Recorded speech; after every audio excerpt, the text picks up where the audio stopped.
Hi there, it's Dark Shades for Blackbright News. Yes, I had a question. It's about the approach, so I decided to do a part two for the approach. And the question was, what do I think about women approaching men? And would I personally approach a man? In answer to that, I know that a few years ago we had what they call a turnaround dance in the West Indian community, where women get an opportunity to ask a man for a dance. You know, it's normally the man has to come over to a woman, but this time they switch it and the woman goes over to a man and asks him to dance. It makes a change, and I guess it puts us in their shoes and makes us realize what a man goes through in order to ask a woman for a dance in that situation. And it's not easy, because all of a sudden you start questioning yourself. You can't start questioning, am I his type? Is he going to say no? How am I going to deal with it if he says no? How am I going to walk away when he says no? Am I going to want to look him in the eyes after he says no? How embarrassed is it going to make me feel? And you start to get all the kind of emotions that a man is probably going through that we don't really think about. We just tend to think, a man comes and asks us to dance. We don't think of it as rejecting them.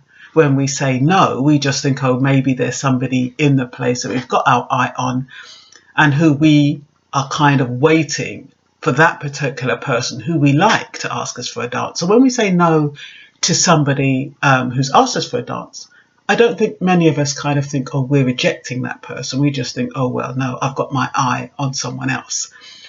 So when it's time, when you do the turnaround dance, it puts the shoe on the other foot, and it lets the woman or the female know what it feels like to go and ask somebody for a dance, a complete stranger who you do not know and who you don't know how they're going to react. So having set that background, I actually did. What was interesting was I asked somebody to dance who was in no way my type, or I would not have thought I would ask that particular person to dance. He was tall, he was fair, he was half Indian, he was good looking, he was very conservatively dressed. And I normally attract the little ruffian limb, you know what I mean? So when I saw him, and I had blonde hair. I mean, not even sophisticated blonde hair. I don't even know what that kind of blonde hair was back in the day, but I thought I was hot. But it wouldn't have suited, in my mind, that type of guy. Anyway, I turned around, I looked him up, and he had a suit on, a shirt and a tie, and he looked very smart. And I thought, yeah, he's the guy I'm going to ask to dance. So I asked him and he accepted. And I remember him saying to me, oh, where are you going with that blonde hair? And, he was quite critical, but it didn't matter because he'd accepted my dance. Would you believe that dance ended up in having a date and goodness knows what, and it ended up to be quite a wonderful liaison, to be honest. He was... He had a good job. I think he worked for telecommunications. He had his own home. He drove a Mercedes. I wouldn't have known all of that from looking at him. But it was amazing that I actually turned around for somebody like that, as opposed to turning around and looking for the normal type. The only reason why it didn't develop is because, same old, I'm busy. I should make more time, but I think I need people who are busy so they don't feel as though I'm neglecting them. So in answer to your question, in that situation, I would ask somebody to dance and I would approach a man to dance or to talk to. In a situation where I'm in a other social environment like a library or a wine bar, it's very difficult because you'll see a man who's single, and whereas with men, when they see single women, especially when they're on their own, they tend to think that, okay, they're not with anybody, they don't have a partner, that otherwise they'd be with their partner or they'd be with their friends. With women, it's different.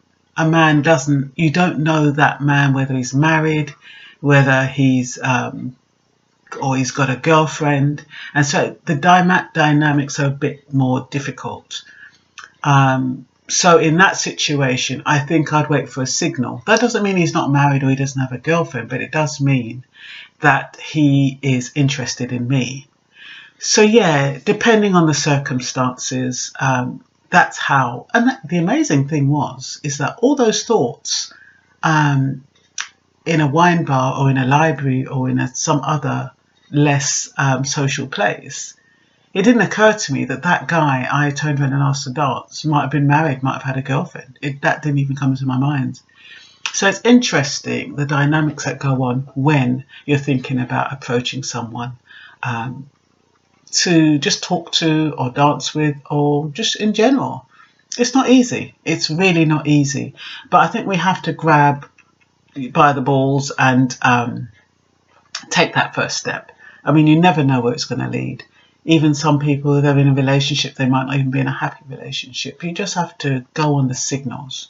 If there's no signals, well, that person is probably emotionally closed off anyway. So it's probably not a good place to go, because that person may have unresolved issues. And if they have unresolved issues, you're not going to get the signals that you want. So it's probably best to stay away until they've healed. I hope you found that helpful. Okay, bye-bye, KJS.